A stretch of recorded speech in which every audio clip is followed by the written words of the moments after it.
Olá e bem-vindos. Hoje a gente vai mergulhar num material, olha, riquíssimo.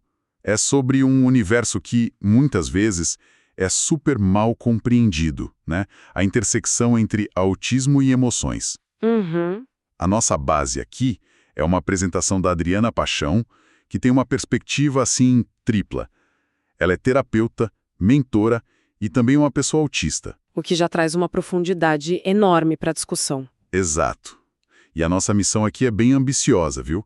É tentar entender a mecânica das emoções, como elas se manifestam de formas diferentes e o principal, como a gente pode gerenciar isso tudo para encontrar mais leveza. E o ponto de partida já é forte, né? É um soco no estômago no bom sentido. A proposta é se libertar de um sufocamento emocional. Uau! Ok, vamos desvendar isso. É um ponto de partida poderoso, eu acho, porque já tira o tema daquele campo puramente teórico, sabe? Não estamos falando aqui de, sei lá, psicologia de livro, texto. A gente está falando de qualidade de vida no fim do dia. Sim, total. O material defende que a educação emocional não é um luxo. É uma ferramenta, assim, essencial de inclusão e, mais do que isso, de prevenção do sofrimento. Prevenção do sofrimento, gosto disso. É sobre dar às pessoas, autistas ou não, as ferramentas para navegar no seu próprio mundo interno, que, vamos combinar, às vezes pode parecer uma verdadeira tempestade. Exato, navegar em vez de afundar. Então, para começar essa navegação, o material nos leva de volta para o básico do básico. O que é, afinal, uma emoção? Certo. A definição que ela traz é que são reações fisiológicas do corpo disparadas por gatilhos. Pode ser algo interno, tipo uma lembrança que surge do nada, ou algo externo, um evento no ambiente. E tem um detalhe que a autora traz da etimologia da palavra que eu achei uma chave para entender tudo. Emoção vem do latim emovere. Emovere. Isso. E significa para fora. E movere, movimento. Ou seja, toda emoção é, na sua essência, um movimento para fora. É uma energia que surge no corpo e que precisa ir para algum lugar, entende? Entendi. Ela nos impulsiona para uma ação, para um comportamento. Não é algo passivo que a gente simplesmente sente. É uma força ativa. Gosto dessa ideia. Uma força ativa. Então, quer dizer que sentir raiva, por exemplo, não é só o sentimento ali, parado. É uma preparação biológica do corpo para, sei lá, lutar ou fugir. É um impulso. Exatamente. E o material conecta essa ideia direto com a teoria do Paul Ekman sobre as emoções serem universais. Mas essa ideia não é um pouco simplista? A cultura não molda imensamente o que a gente sente? Essa é uma ótima provocação. E o material usa o Ekman não para dizer que a expressão da emoção é idêntica para todo mundo, mas para estabelecer uma base biológica comum. Ah, tá. A teoria dele, como é apresentada aqui, sugere que as emoções primárias, alegria, tristeza, raiva, medo, são inatas, sabe? Quase como um software que já vem instalado no nosso sistema nervoso para garantir a sobrevivência. Acontecem de forma inconsciente, automática. A cultura, então, seria a camada de programação que vem por cima. A camada que a gente instala depois. Isso. Ela nos ensina o que fazer com essa energia, quais expressões são aceitáveis, o que é motivo de vergonha ou de orgulho. Mas o impulso inicial, a reação fisiológica, essa sim é universal. Entendi. A base é a mesma, mas o que a gente constrói em cima dela varia. E essa construção tem um nome que todo mundo já ouviu falar, e que a fonte aborda em seguida. Inteligência emocional. Daniel Goleman, né? O próprio. O conceito é descrito como a habilidade de reconhecer, compreender e direcionar as próprias emoções. Mas esse modelo, com seus pilares de autoconhecimento, autogestão, ele me soa muito baseado numa norma, sabe? Num padrão de funcionamento. Como a fonte adapta isso para a experiência autista? E essa é a virada de chave do material. A autora não joga o conceito fora, mas ela o recontextualiza completamente. A questão central que ela coloca não é a ausência de inteligência emocional em autistas, Certo. mas uma manifestação diferente dela. A fonte é categórica. Pessoas autistas sentem, e sentem profundamente. A diferença não está no sentir, mas no processar e no expressar. E como são essas diferenças na prática? O que isso quer dizer no dia a dia? Olha, o material detalha alguns pontos cruciais. A intensidade emocional pode ser muito diferente, para mais ou para menos. Uma pessoa autista pode sentir uma alegria assim avassaladora ou uma angústia profunda por algo que para uma pessoa neurotípica seria trivial. E o que é mais complexo, ela pode não perceber que essa intensidade é desproporcional para o padrão social. Entendi. Há também, frequentemente, uma dificuldade maior em nomear o que se sente. E, por fim, a reação pode não ser a esperada. Em vez de dizer, estou triste, a pessoa pode se isolar completamente. Ou, em vez de dizer, estou feliz, pode ter um stim. Um movimento repetitivo? Isso com as mãos, por exemplo.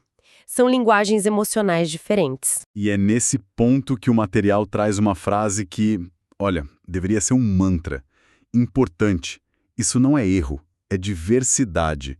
Isso muda tudo, porque a sociedade tende a olhar para essas reações diferentes e pensar, tem algo errado aí, precisa consertar. Exatamente. Essa frase abandona o julgamento e abre espaço para curiosidade, para compreensão. Se uma criança autista chora no parquinho, a reação padrão pode ser, ela é mimada, tá tendo um chilique. A perspectiva da diversidade nos convida a perguntar, será que o barulho está muito alto? Será que a luz está machucando os olhos? Será que a quantidade de gente sobrecarregou? A comunicação emocional está ali, só não está no formato que a maioria espera. Essa dificuldade em nomear os sentimentos que você mencionou parece um ponto central.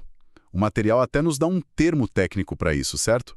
Alexitimia. Sim, e é um conceito fundamental. Alexitimia, de forma bem direta, é como tentar descrever a cor azul para alguém que nunca viu. Nossa. Você sabe que está sentindo algo ali dentro, uma agitação, um peso, mas as palavras para diferenciar se aquilo é tristeza, cansaço, frustração ou fome, simplesmente, não vêm.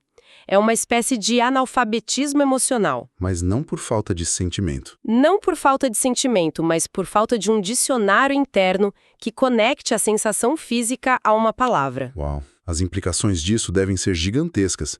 Se a pessoa não consegue nomear o que sente, como pode comunicar isso para alguém? Como pode pedir ajuda? Precisamente. A fonte aponta para consequências muito práticas e difíceis.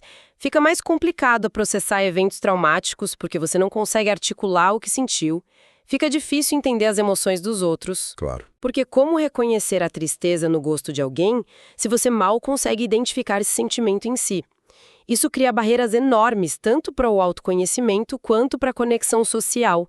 E é importante frisar que a fonte não liga a alexithymia só ao autismo, tá? Ela pode estar presente em várias outras condições. Entendi.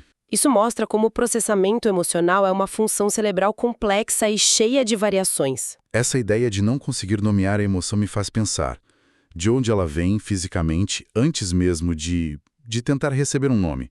Parece que o material mergulha exatamente nisso, na biologia por trás do sentimento. Exato, e essa parte da discussão é fascinante.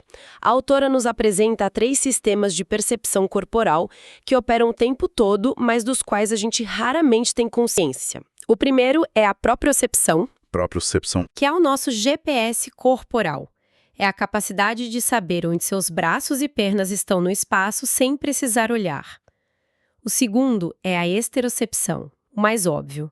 Nossos 5 sentidos captando informações do mundo lá fora. E o terceiro, que parece ser a peça que faltava no quebra-cabeça, é a interocepção. A interocepção é a percepção dos nossos sinais internos. Fome, sede, bexiga cheia, coração acelerado, nó no estômago. A respiração ofegante. Isso é o sistema que lê o nosso estado interno e envia esses relatórios para o cérebro. E aqui está a grande sacada do material. A interocepção é a base física da consciência emocional. Antes de você saber que está ansioso, seu corpo sente a ansiedade. O coração dispara, a palma da mão soa. Esses são dados interoceptivos. Ah, então a alexithymia, a dificuldade de nomear a emoção, pode ser vista como uma espécie de estática na linha, uma interferência na comunicação entre os sinais do corpo e o cérebro que interpreta. É a analogia perfeita. O corpo está enviando o sinal alerta vermelho, coração a mil, mas o cérebro ou não recebe a mensagem com clareza ou não sabe o que fazer com ela. Entendi. A fonte explica que quando essa comunicação falha, a regulação emocional fica quase impossível. É como tentar dirigir um carro sem conseguir ver o painel, sem saber a velocidade, a temperatura do motor, o nível de combustível. Você só vai perceber o problema quando o carro parar de vez. Exato. O que nos leva à pergunta de $1 milhão. Se o processamento é diferente, se o painel do carro está com defeito, o que fazer? A fonte fala muito sobre regulação emocional e faz questão de separar isso de reprimir emoções. Essa distinção é a base de tudo. Reprimir é como pegar uma bola de praia e tentar afundá-la na piscina. Você gasta uma energia enorme e sabe que mais cedo ou mais tarde ela vai escapar e saltar na cara de alguém, ou na sua própria. Boa imagem. Regular não é afundar a bola, é aprender a boiar com ela, a entender seu tamanho, seu movimento e a guiá-la para uma parte mais calma da piscina. É reconhecer a energia da emoção e decidir o que fazer com ela, em vez de ser dominada por ela ou fingir que ela não existe. E como se faz isso na prática? Quais são as estratégias? O material sugere algumas técnicas diretas, como focar na respiração para acalmar o sistema nervoso, o exercício ativo de parar e tentar identificar o que se está sentindo no corpo, procurar apoio e algo muito importante, respeitar o próprio tempo. A regulação não é instantânea. Certo. Mas o ponto mais forte para mim é que a autora argumenta que a regulação emocional não pode ser uma batalha solitária. Ela depende de um ecossistema de apoio. Um ecossistema. Isso é muito mais do que só técnicas de respiração. Muito mais. A discussão se torna extremamente prática ao detalhar 5 áreas ou pilares desse ecossistema de suporte. O primeiro é o suporte na comunicação e interação social. Tá, vamos tornar isso concreto. O que isso significa no dia a dia? Significa, por exemplo, grupos terapêuticos que não tentam normalizar a interação de uma pessoa autista, mas que fornecem ferramentas, coisas como roteiros para situações sociais desafiadoras. Tipo uma entrevista de emprego? Isso. Ou o treino de habilidades para conseguir expressar uma necessidade de forma clara, tipo, eu preciso de 1 minuto sozinho agora. Não é mudar quem a pessoa é dar a ela um manual de instruções para um mundo que muitas vezes não vem com um. Faz todo sentido. E o segundo pilar? Suporte cognitivo e emocional. Aqui entram as técnicas de autorregulação, como o mindfulness focado nas sensações do corpo, justamente para treinar a interocepção. Ah, claro. E também o planejamento. Para muitos autistas, o inesperado é uma fonte imensa de ansiedade. Ter uma rotina clara, saber o que vai acontecer no dia, funciona como uma âncora emocional. Traz previsibilidade, segurança. O terceiro pilar, imagino, tem a ver com o ambiente. O suporte sensorial, exatamente. E aqui os exemplos são muito tangíveis. O material fala de um profissional autista que era brilhante, mas vivia tendo crises de ansiedade. A solução não foi mais terapia, foi permitir que ele trocasse a lâmpada fluorescente que piscava sutilmente na sala dele Nossa. por uma de luz mais quente e que usasse fones com cancelamento de ruído. Uma mudança minúscula no ambiente que transformou o bem-estar e a produtividade dele. Esse suporte não é um mimo, sabe? É um item de acessibilidade, como uma rampa para um cadeirante. Isso é muito poderoso. Os outros 2 pilares envolvem as pessoas ao redor, né? Sim, o quarto é o suporte familiar e social, que é a psicoeducação. É orientar a família, os amigos, os colegas, ensinar sobre neurodiversidade, explicar por que o contato visual pode ser difícil, por que o sarcasmo pode não ser entendido. Isso diminui o julgamento? E aumenta a empatia, criando uma rede de segurança social. E o quinto, finalmente, é o suporte acadêmico e profissional. As acomodações formais, ter mais tempo para uma prova, receber instruções por escrito, ter a possibilidade de fazer pausas. Juntos, esses 5 pilares mostram que a responsabilidade pela regulação não é só do indivíduo, é compartilhada com o ambiente. O material caminha para o fim com uma reflexão que parece simples, mas é profunda. O impacto das palavras. Especificamente, o uso da palavra autista. Sim, porque a linguagem molda a nossa percepção, né? A mensagem central é que autista não é um xingamento, nem uma qualidade, nem um defeito. É uma descrição. É como dizer que alguém é alto. Exato, ou que tem cabelo cacheado. É a identidade de uma pessoa cujo cérebro funciona de uma maneira específica. A fonte defende o uso da palavra para tirar dela o estigma, para normalizá-la como um descritor neutro. É um ato de respeito. E, para fechar, a apresentação oferece conselhos práticos para uma vida com mais leveza, que parecem servir para qualquer pessoa, mas que ganhou uma nova dimensão nesse contexto. Totalmente.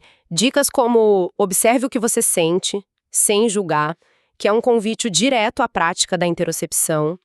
Evite rótulos e comparações, um antídoto para essa pressão de se encaixar num padrão. E se precisar, peça ajuda. Claro, reforçando que a vulnerabilidade é uma força. E outras sugestões, como praticar atividade física, que é uma ótima forma de regular a energia do corpo, e fazer terapia, mostra um caminho de cuidado ativo, contínuo. Então, no fim das contas, o que tudo isso significa? A gente fez uma jornada incrível aqui. Começamos com a biologia de uma emoção, aquele impulso do emover. Passamos pelas complexidades do processamento autista com a alexitimia, mergulhamos na nossa própria biologia com a interocepção e terminamos na arquitetura de uma sociedade mais acolhedora, com os 5 pilares de suporte. A grande mensagem do material, para mim, é um convite à compreensão e à ação. É para pararmos de pensar em termos de padrão e fora do padrão e começarmos a pensar em termos de diversidade de sistemas operacionais. Cada cérebro tem o seu. Boa. E a autora encerra com uma frase que amarra tudo de forma linda. A leveza nasce quando a gente se permite ser quem realmente é e deixa o outro ser também quem ele é. É um chamado para a autoaceitação e para a aceitação do outro, em toda a sua complexidade. Um convite ao acolhimento, de dentro para fora e de fora para dentro. Perfeito. E, para deixar um pensamento final, algo para levar daqui, a fonte nos convida o tempo todo a nos conectarmos com os sinais do nosso corpo, com a nossa interocepção. Então, fica aqui um exercício. Pense em uma emoção que sentiu hoje, qualquer uma. Em vez de só dar o rótulo mental a ela, estou estressado, estou feliz, pare por um instante e tente ser um detetive do seu próprio corpo. Onde essa emoção mora? É um aperto no peito? Uma quentura no rosto? Uma tensão nos ombros? Um frio na barriga? Apenas observar essa manifestação física, sem julgamento, pode ser o primeiro e mais poderoso passo para uma regulação emocional mais consciente para qualquer pessoa.